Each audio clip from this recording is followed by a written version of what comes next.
To have Ron Pavelka with us, and we are talking things that are over my head. That's why I said I'm going to give you all these basic questions, Sure. so people like me will understand, because we're promoting bio-based products.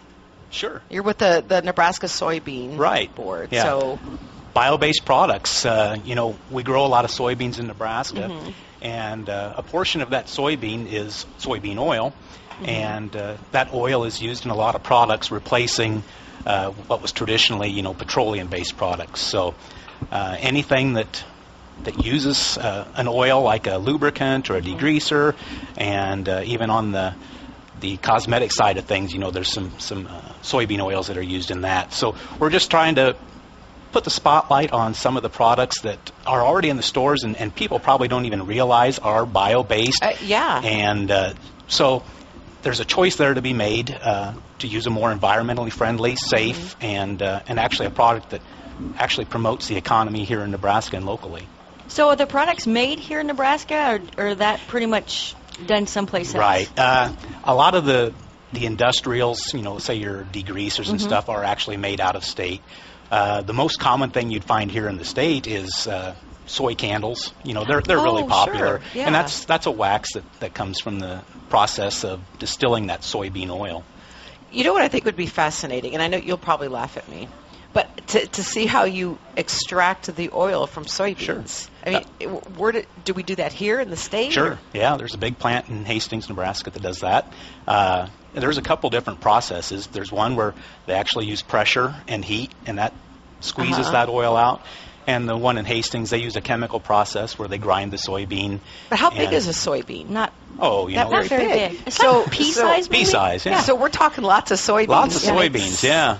See, that just, I can't wrap my brain around how many soybeans to make a soy candle. How many acres? Oh, sorry, go ahead.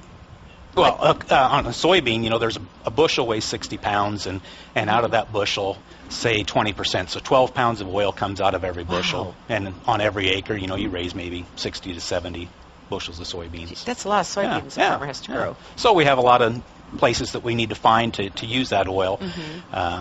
And the bioproducts is a good place to go with that. Absolutely. Now, you guys have a booth here at the State Fair. What do you have some of those products there for people to come by and take a look at? Yeah, we've got a display for in the house, on the house, and around the house. And so there's everything from soy-based paint that's on the walls.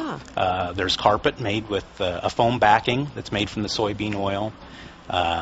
There's a chair there, and that's just not for me to sit on. That's actually there for a display.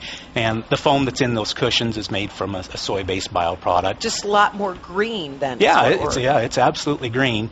And then we also have a display of a lot of the things that you'd find in your local retail places for the degreasers and hand lotions and that sort of thing. So that way consumers can become a little more familiar, because when they go to a store, they're not seeing a big display of this is green or this is soy-based. They're just competing on their own merits, price and how well they perform. But we just want consumers to have that little more information to make an educated choice. And I'm probably your average consumer. Ronnie's more, knowledgeable about all of this. So I think to have a booth like that for people to come up and see, it takes what we see in the fields to what we buy.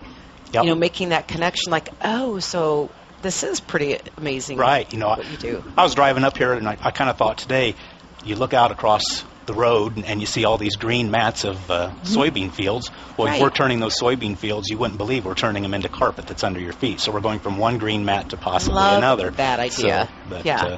Neat. What's going to be new in the future? What's coming down that we should look for? There's a lot of interesting things, and I'm fairly new to this board. I've been on a year, and that's one thing I really enjoy is finding out and all the different ideas and the entrepreneurship that people are taking this product and all the different things that they can make with it. So growing Nebraska. And I agree with you. When you drive down and you see the cornfields and then you see the bean fields, it's like, okay, you kind of know where the corn goes. Yeah. But the beans are something else, and the price is right for them too. Yeah. I mean, if you're and it changes every minute. Trust me. I know that. So if you're looking for information about what products are in stores that are available that are soy-based and eco-friendly, you can go to nebioproducts.org or nebraskasoybeans.org, and they kind of have a little virtual tour of a house, and you can click on each little spot, and it shows you right where the product is for that area of the home. So where's your booth located here at the fair? We're in the corner of the northeast corner of the exposition building, right next to that great big 8-foot canned pig. Can't miss it. Yeah, pork and beans. Yes, exactly. Well, Ron, thanks for explaining that and You making bet. it more understandable for people like me and my friends out there that Glad to do it. appreciate that too. You Appreciate bet. having you here.